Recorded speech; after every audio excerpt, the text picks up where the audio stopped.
The Valanthi Imperium had ruled the galaxy for 50,000 years. Their empire stretched across 4,000 worlds and 3 spiral arms of the Milky Way. No species had ever defeated them in battle. No planet had ever resisted their conquest for long. They were the masters of all they surveyed, and they knew it. High Admiral Keth Varan stood on the bridge of his flagship, the Times Eternal Blade Asterisk, and studied the holographic display before him. His gray skin reflected the blue light of the tactical screen. His 4 eyes moved independently, each one tracking different streams of data. Behind him, 12,000 warships waited in perfect formation. This was the greatest armada ever assembled in Imperial history, and today, they would add another world to the Empire. "Show me the target," Keth Varan commanded. The display shifted to reveal a small blue planet orbiting an ordinary yellow star. The planet was covered in water and green landmasses. White clouds swirled across its surface. It looked peaceful. It looked weak. "The natives call it Earth," his science officer reported. "They are a young species. They have only recently developed space travel. Their technology is primitive: chemical rockets, fusion reactors, simple nuclear weapons." Keth Varan made a sound of contempt. "Nuclear weapons? How quaint. My personal shuttle has better armament." The officers around him laughed. They had heard such reports before. Every species looked primitive compared to the Valanthi. That was simply the natural order of things. "What do we know about these humans?" the High Admiral asked. The science officer pulled up more data. "They are a curious species, High Admiral. They evolved on a death world: high gravity, extreme temperatures, dangerous predators, toxic atmosphere. Their planet tries to kill them in countless ways, yet they survived. Death world survivors often make good slaves," Keth Varan noted. "They are strong and adaptable. The labor caste will welcome them." "There is something else, High Admiral. Something unusual." "Speak." The science officer hesitated. "They fight each other. Constantly. Their entire history is filled with war. Nation against nation. Tribe against tribe. They have never known true peace." Keth Varan's 4 eyes blinked in confusion. "They war among themselves? How wasteful. How primitive. Surely this means they are weak and divided." "That was my assessment as well, High Admiral." The High Admiral turned to look at the blue planet one more time. A species that fought itself was a species that could not unite against an outside threat. This would be the easiest conquest of his career. He had brought 12,000 ships to intimidate the humans into immediate surrender. Now he wondered if he had brought too many. "Set course for Earth," he commanded. "Standard invasion formation. We will arrive in their system, broadcast the surrender demand, and have this finished before the sleep cycle." The fleet began to move. 12,000 ships, each one a masterpiece of Valanthi engineering. Each one had taken decades to build by the finest craftsmen in the Empire. Their shields could withstand nuclear strikes. Their weapons could crack planets. Their crews had trained for centuries. Against such power, what could one primitive species do? Keth Varan retired to his private quarters and summoned his family. His mate, Saralith, arrived with their 3 offspring. It was unusual to bring family on a military campaign, but this was no ordinary mission. This was a demonstration of imperial power, and Keth Varan wanted his children to witness it. "Father, will there be a battle?" his eldest asked eagerly. Keth Varan laughed. "No, child, there will be no battle. The humans will see our fleet and surrender. They will bow before the Imperium, as all species do. You will witness the birth of a new imperial province." "I heard they fight each other," his youngest said. "Why would they do that?" "Because they are primitive," Saralith answered. "They have not yet learned to work together. They are like animals, fighting over scraps. The Imperium will teach them civilization." Keth Varan nodded in agreement. He had conquered 17 worlds in his career. Each conquest followed the same pattern. Arrive with overwhelming force. Broadcast the surrender demand. Accept the enemy's capitulation. Install imperial governors. Move on to the next target. The humans would be no different.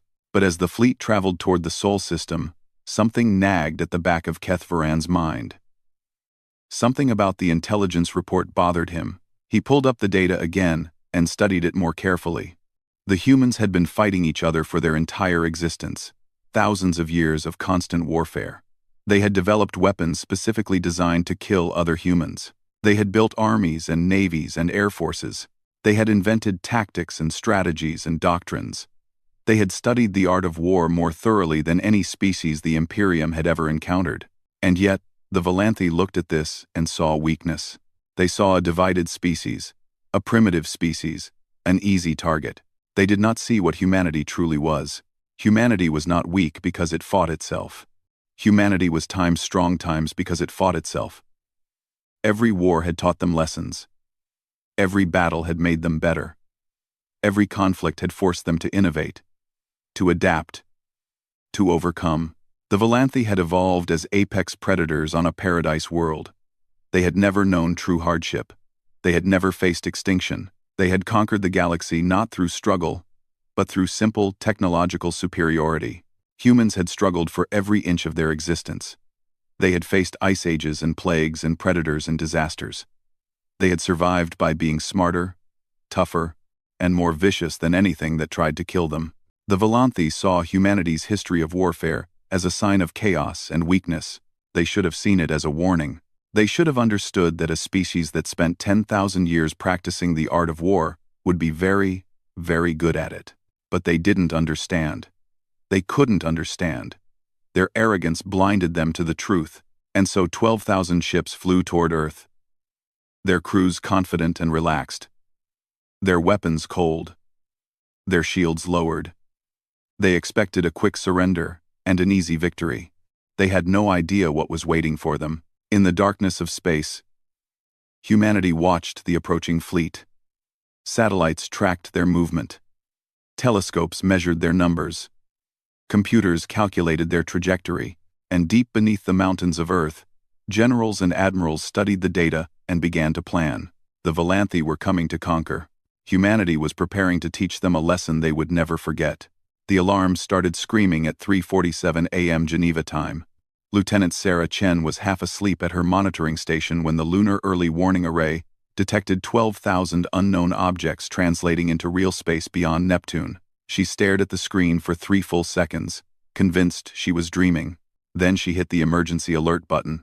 Within 60 seconds, every military command center on Earth was awake. General Yuki Tanaka received the call while she was sleeping in her quarters at the United Earth Defense Command headquarters. She listened to the report without interruption. 12,000 alien vessels, unknown configuration, heading directly toward Earth. Estimated arrival, 72 hours. Activate Protocol Omega, she said calmly. Then she dressed and walked to the command center. Protocol Omega was a contingency plan that most politicians had called paranoid and wasteful. It had been developed 30 years ago by military planners who asked a simple question. What if aliens existed? And what if they were hostile? The politicians had laughed and cut the budget. But the military had found ways to continue the work in secret. Now that paranoia would save humanity. General Tanaka entered the command center and found controlled chaos. Officers shouted into communicators. Screens displayed tactical data from across the solar system.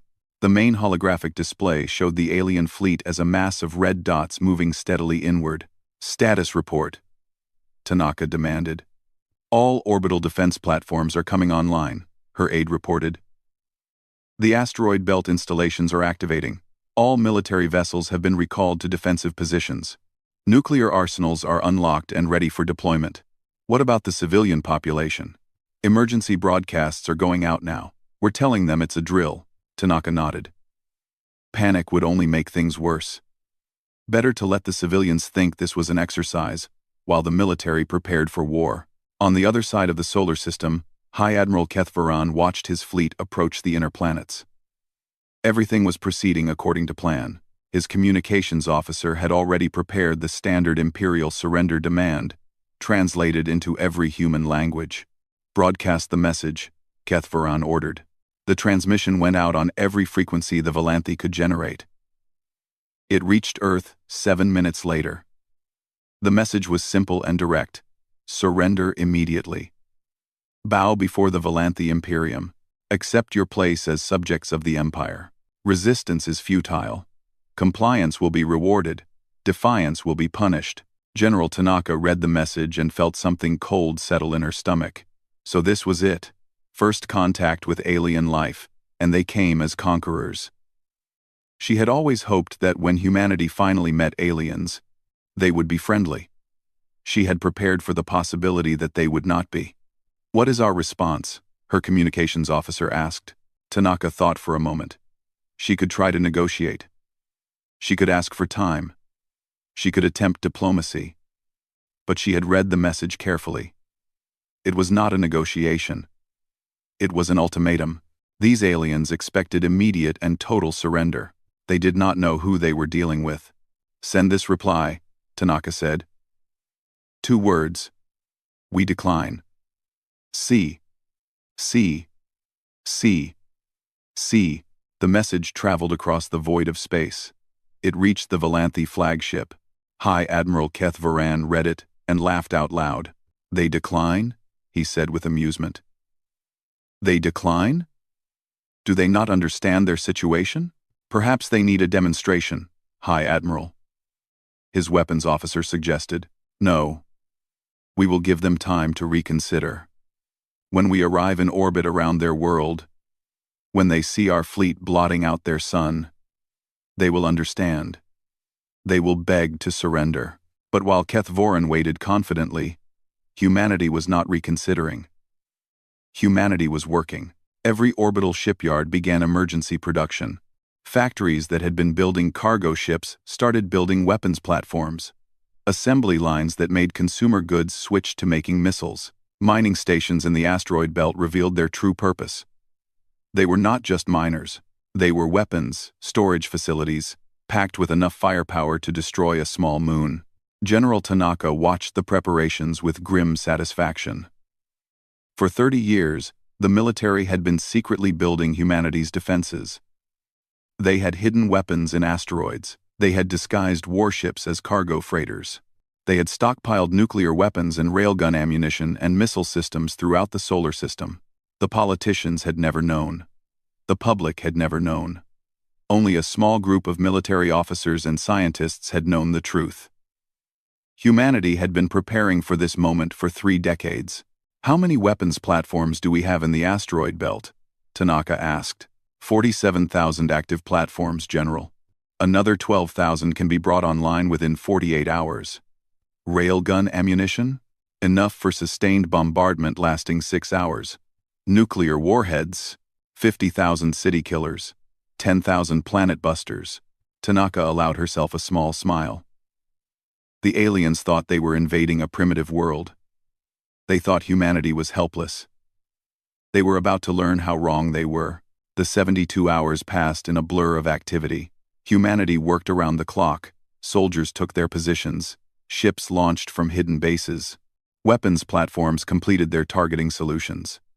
The entire solar system became a fortress, and still the Volanthi came, confident and unaware. Keth Varan noticed that Earth's visible defense stations had gone dark as his fleet approached. He interpreted this as a sign of defeat. The humans had realized their hopeless situation and were preparing to surrender. "See," he told his family, "I told you there would be no battle.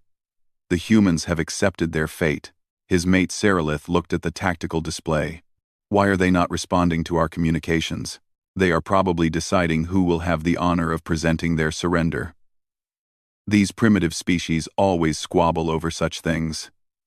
In truth, humanity had stopped responding because there was nothing left to say. General Tanaka had made her decision. The aliens would not negotiate. They would not show mercy. They would not treat humanity as equals.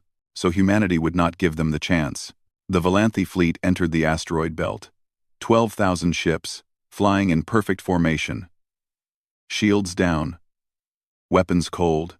They were so confident in their superiority that they didn't even consider the possibility of an ambush. General Tanaka watched the tactical display. The enemy fleet was now in optimal firing position. They were surrounded by weapons they couldn't see, targeted by systems they couldn't detect. She took a deep breath. This was the moment. There would be no going back. All stations, she said calmly, fire. The asteroid belt lit up like a second sun. The first warning High Admiral Kethvoran received was when 300 of his ships exploded simultaneously. He was standing on the bridge of the Time's Eternal Blade Asterisk, calmly watching the tactical display, when the red dots representing his fleet began to vanish. At first, he thought it was a sensor malfunction. Then the shockwave from the nearest explosion rocked his flagship, and he realized the truth. They were under attack. "Report!" he screamed. "What is happening?" His tactical officer's hands flew across the controls. Multiple weapons signatures detected. "High Admiral, they're coming from the asteroids. Thousands of them." "That's impossible." Our sensors showed no weapons in this sector, but the evidence was undeniable. The asteroids that had appeared to be simple rocks were revealing their true nature. Hidden compartments opened to expose railguns and missile batteries. Dormant satellites came alive with targeting lasers. What had seemed like empty space was actually a killing ground, and the Volanthi fleet had walked right into it. Railgun projectiles traveling at 1% of light speed tore through Volanthi ships like paper. The vessels had not raised their shields. They had not expected to need them. By the time the order to activate defenses was given, another 2,000 ships had been destroyed. "All ships, raise shields," Kethvoran commanded. "Return fire on those platforms." The surviving ships began to respond. Energy shields flickered into existence. Weapons systems powered up. But humanity had planned for this. The first salvo had been designed to destroy as many ships as possible before they could react. The second salvo was designed to overwhelm their defenses. 50,000 missiles launched from hidden platforms throughout the asteroid belt. Each missile carried a nuclear warhead. Each warhead was powerful enough to destroy a city. Together, they formed a wave of death that swept toward the Volanthi fleet like a tsunami. Kethvoran watched the incoming missiles on his display. His ships began shooting them down. But there were too many. For every missile they destroyed, 10 more got through. The fleet's formation began to break apart as captains tried to maneuver away from the bombardment. "Concentrate fire on the missile platforms," the High Admiral ordered. "Destroy their launch sites." But the platforms were hidden among millions of asteroids. The Volanthi weapons, designed for ship-to-ship combat, were not effective against such small targets. They destroyed dozens of platforms, but hundreds more continued firing. On Earth, General Tanaka watched the battle unfold with cold satisfaction. The enemy fleet was in chaos. Their perfect formation had dissolved into a panicked mass of ships trying to avoid destruction. The trap had worked exactly as planned. "Enemy losses?" she asked. "Approximately 3,000 ships destroyed in the first 5 minutes, General.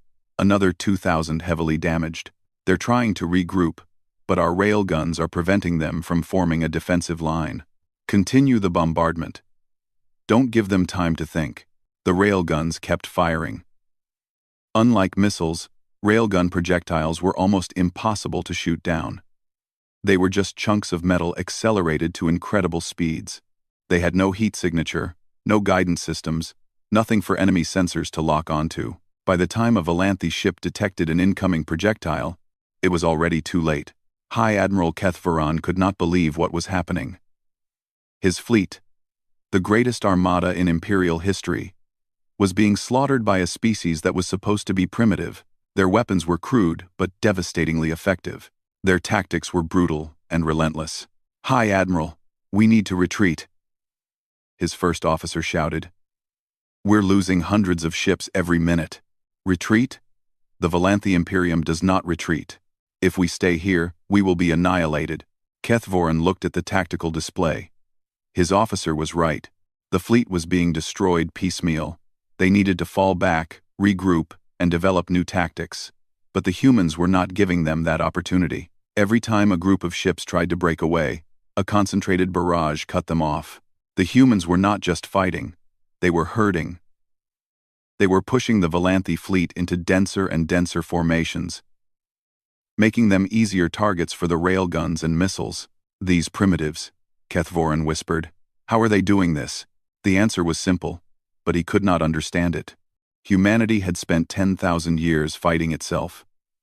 They had developed an understanding of warfare that the Valanthi could not match.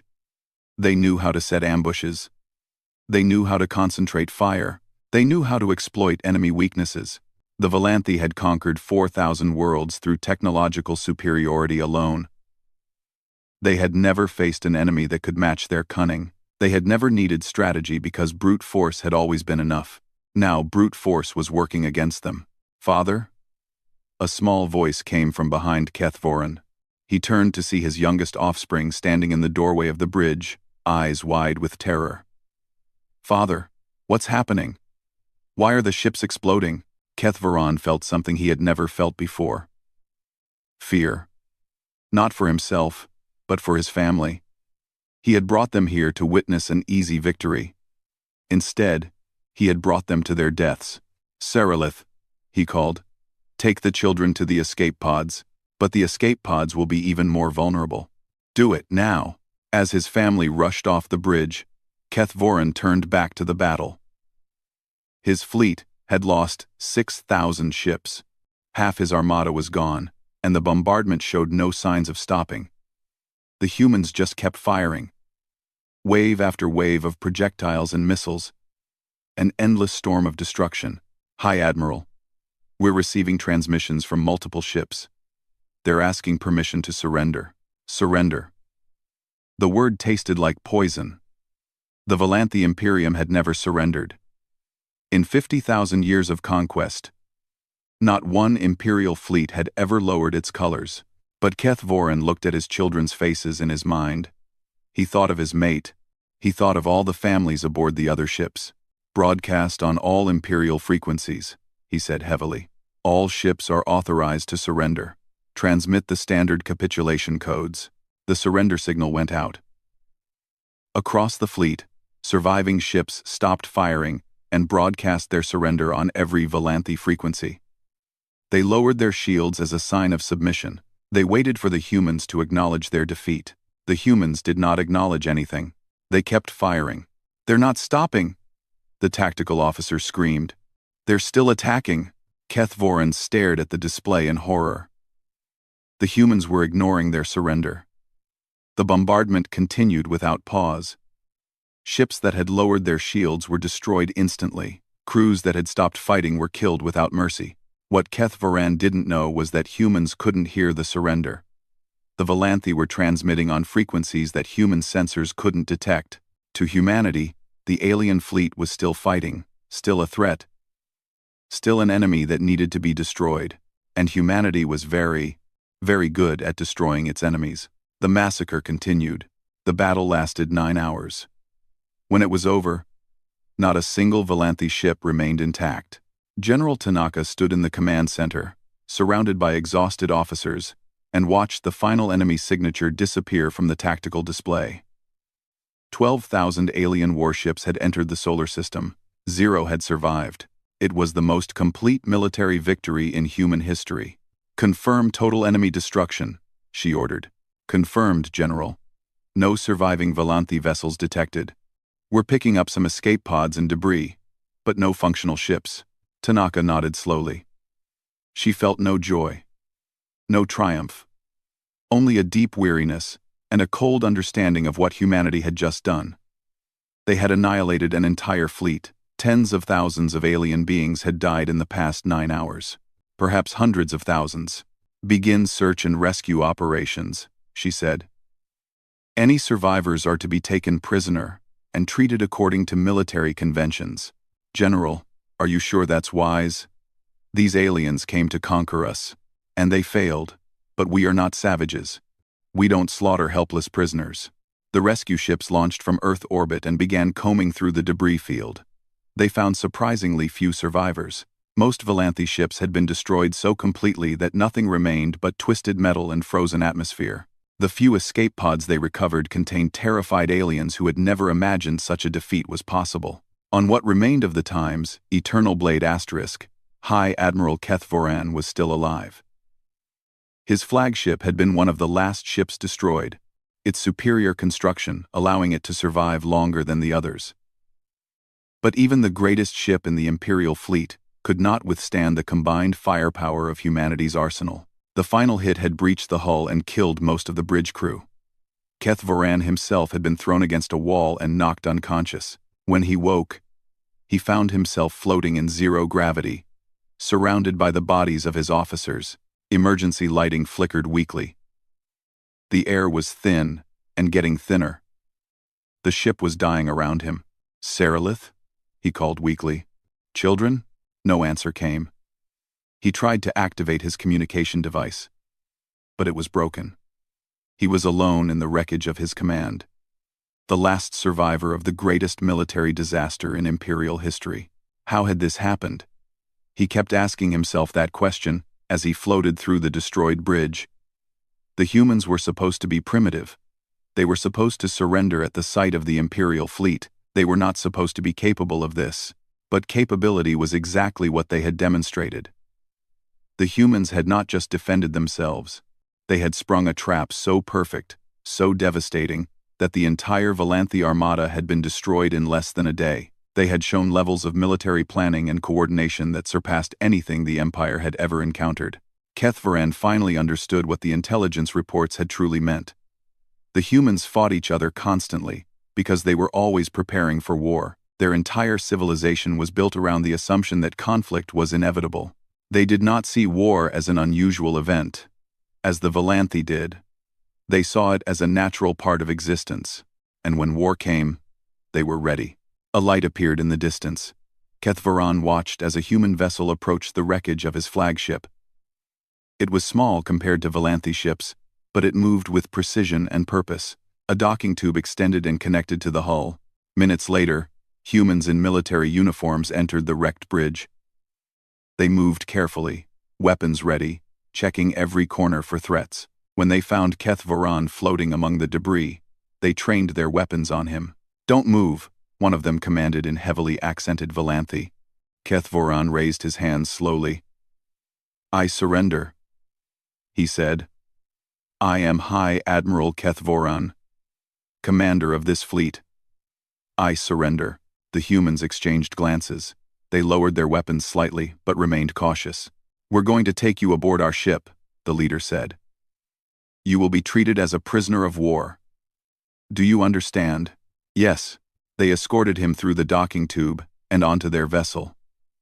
It was cramped and utilitarian compared to Valanthi ships, but it was intact and functional. Keth-Voran was taken to a small room with a single chair and told to wait. Hours passed. Finally, the door opened and a human woman entered. She was older, with gray hair and a stern face. She wore a uniform covered in medals and insignia. Keth-Voran recognized the markings of a senior military commander.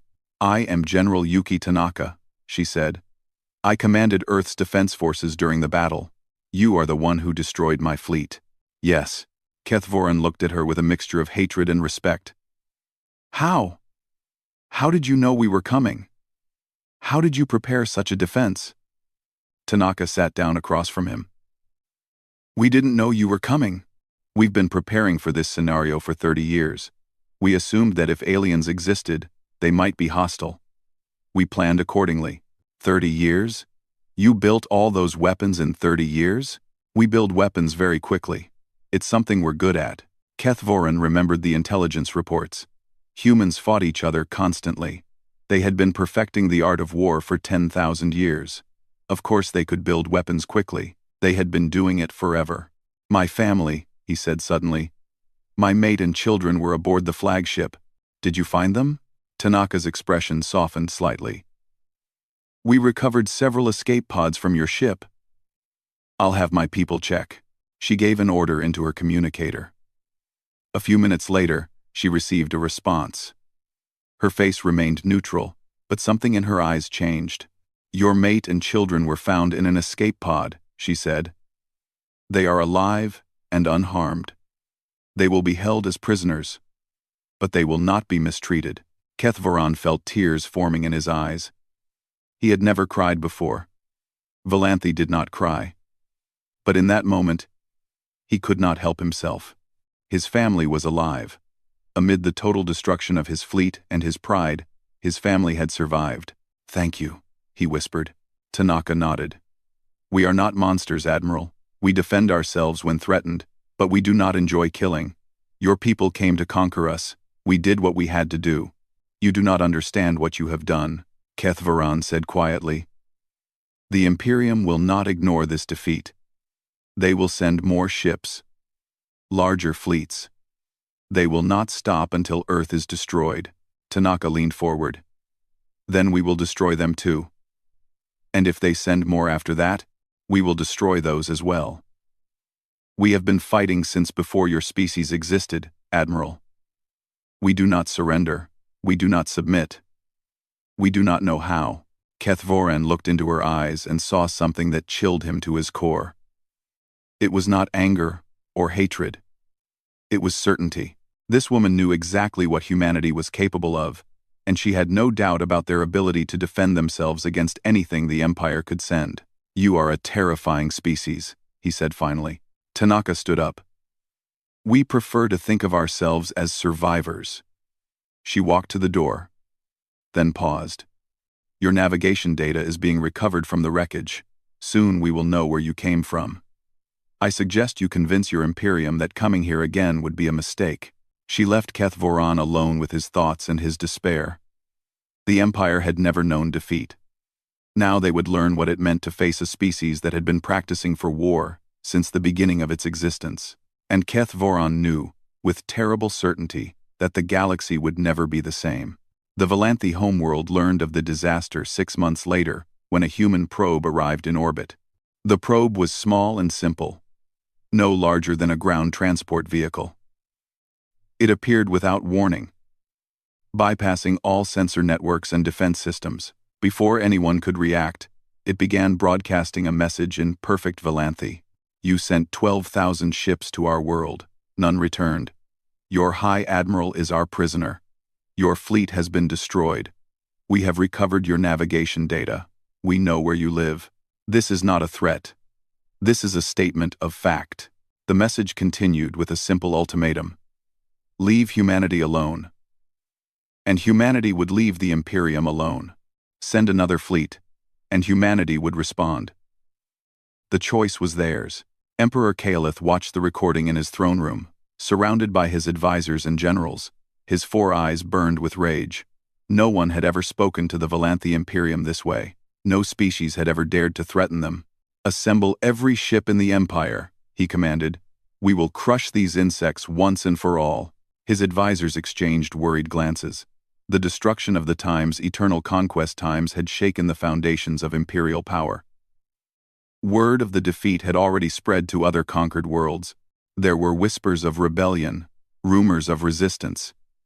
The Empire needed a victory to restore its reputation, but some of the generals were not so eager. "Majesty," one of them said carefully, "we should consider the implications. The humans destroyed 12,000 ships with weapons we didn't even know existed. What else might they have? You suggest we show cowardice? You suggest we bow before primitives? I suggest we gather intelligence before committing another fleet." The humans were clearly more prepared than we anticipated. Emperor Kaelith silenced him with a glare. "I will not negotiate with animals. I will not show weakness. The Imperium has ruled for 50,000 years because we do not hesitate. Assemble the fleet." 1 year after the destruction of the Time's eternal conquest asterisk, a new Valanthi Armada departed for Earth.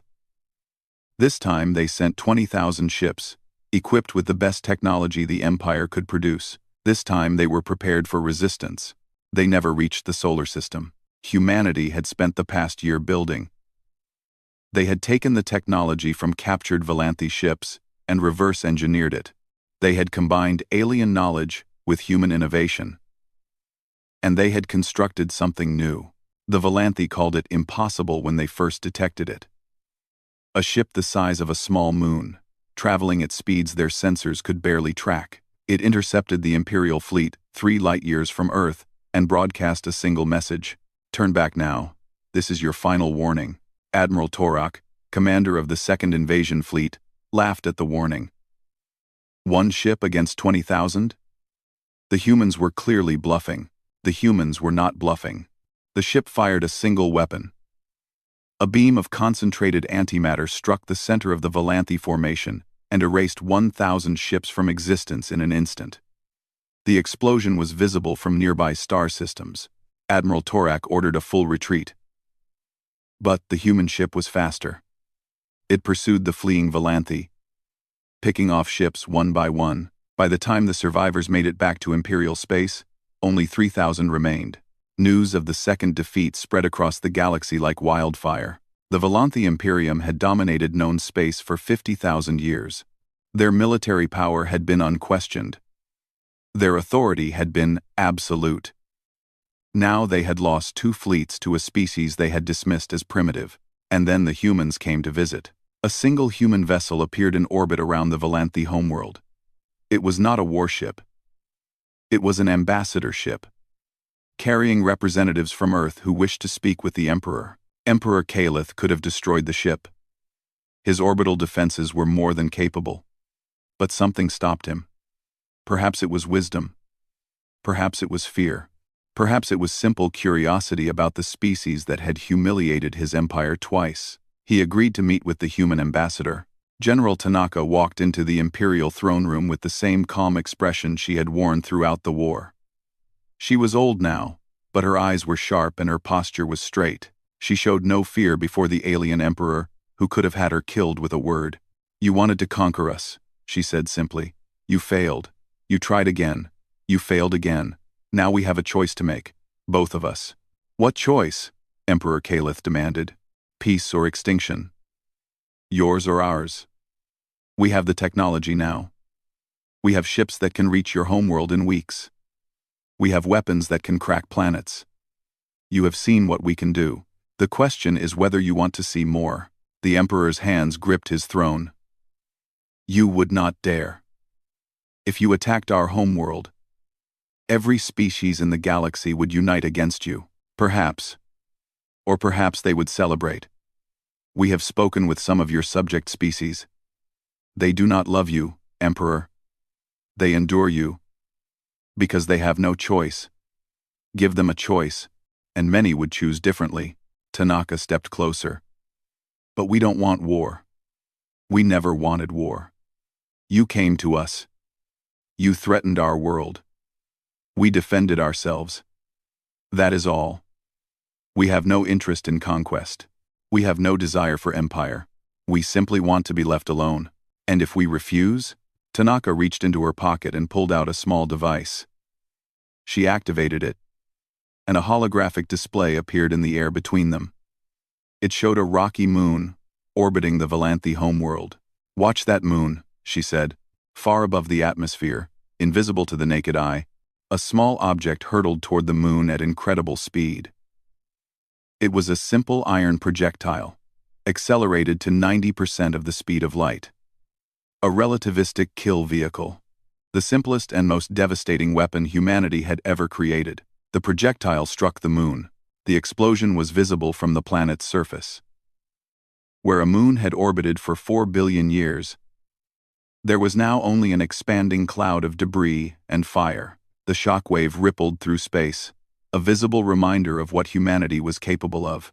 "That was uninhabited," Tanaka said calmly. "The next one won't be." Emperor Kalith stared at the destruction in horror. His advisors were speechless. His generals looked like they wanted to flee the room. "What do you want?" the Emperor whispered. "I told you. Peace. You leave us alone. We leave you alone. Your empire can continue to exist. Your people can continue their lives. But you will never threaten Earth again, and you will release your slave species to choose their own destinies. You ask us to dismantle our empire. I ask you to stop being tyrants. The choice is yours. But choose quickly. My government's patience is not infinite." 2 days later, the Volanthi Imperium signed a peace treaty with Earth. They agreed to never send military vessels to the Sol system. They agreed to free any species that wished to leave the Empire. They agreed to recognize humanity as a sovereign power equal to their own. The galaxy watched in amazement as the greatest empire in history bent its knee to a species that had been unknown just 2 years before. Word spread to every corner of known space. A new power had risen. A species from a death world, in an unremarkable corner of the galaxy, had defeated the Volanthi and forced them to surrender. They called themselves humans. Other species had different names for them. The Volanthi called them the Unstoppables. The freed slaves called them the Liberators. The wise called them the Warning. But across the galaxy, one name became most common. It was spoken in fear and respect, in whisper and shout, in 100 different languages, on 1,000 different worlds. Deathworlders. The Deathworlders had arrived on the galactic stage, and the galaxy would never be the same again. Somewhere on Earth, General Tanaka retired to a small house by the ocean. She had saved her species and changed the course of galactic history. Now she wanted nothing more than to watch the waves and enjoy the peace she had won. But she kept a communication device by her bed, just in case, because she knew better than anyone that peace was never permanent. And humanity would always be ready when the next threat came. They were survivors, they were fighters, they were human, and they were just getting started.